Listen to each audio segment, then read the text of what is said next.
श्रीलंका में वर्चस्व को लेकर भारत और चीन में ठनी हुई है। दोनों देशों की कोशिश है कि वहां ज़्यादा से ज़्यादा प्रोजेक्ट हासिल किया जाए। इसका कारण यह है कि श्रीलंका में जिसके हाथों में जितना ज़्यादा प्रोजेक्ट होगा, हिंद महासागर में उसके पास उतनी ज़्यादा ताकत होगी।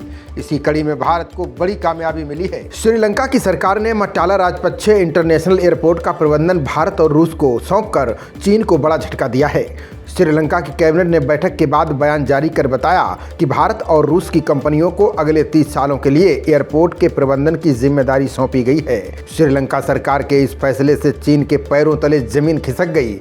दरअसल इस एयरपोर्ट का निर्माण चीन ने $209 मिलियन की लागत से करवाया था। ऐसे में चीन के लिए इसे बड़ा झटका माना जा रहा है। श्रीलंका की सरकार ने हम्बनटोटा बंदरगाह को 99 वर्षों के लिए चीन को लीज पर दिया हुआ है। मट्टाला राजपक्षे इंटरनेशनल एयरपोर्ट हम्बनटोटा के काफ़ी नज़दीक है। ऐसे में इस बंदरगाह के नज़दीक स्थित एयरपोर्ट का प्रबंधन भारतीय कंपनी को मिलना अहम है।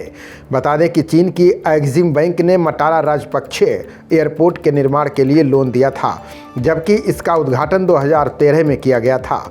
हालांकि निर्माण के बाद से ही ये एयरपोर्ट विवादों में है। दरअसल यहाँ फ्लाइटें बहुत कम आती हैं, साथ ही ये जहाँ बना है वो पर्यावरण के लिहाज से संवेदनशील है।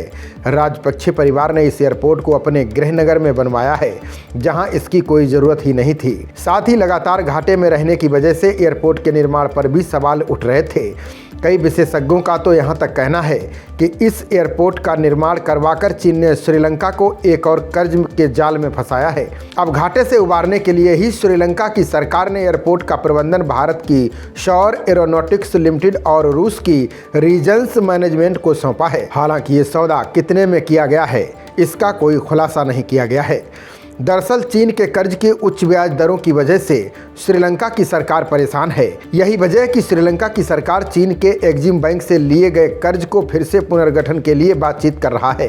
श्रीलंका ने चीन के एक्जिम बैंक से विभिन्न परियोजनाओं के लिए $4.2 अरब का कर्ज लिया था, जिनमें इस एयरपोर्ट का निर्माण भी शामिल था। इसका निर्माण महिंदा राजपक्षे की सरकार के दौरान किया गया था। राजपक्षे पर चीन समर्थित होने के आरोप लगते रहे हैं। इन्हीं के कार्यकाल में श्रीलंका में वित्तीय संकट पैदा हुआ था। विरोध के चलते राजपक्षे परिवार को देश छोड़कर भागना पड़ा था। हालांकि अब उनका परिवार फिर से श्रीलंका लौट आया है। खबरों का सिलसिला जारी रहेगा। देखते रहिए जनप्रवाद। नमस्कार।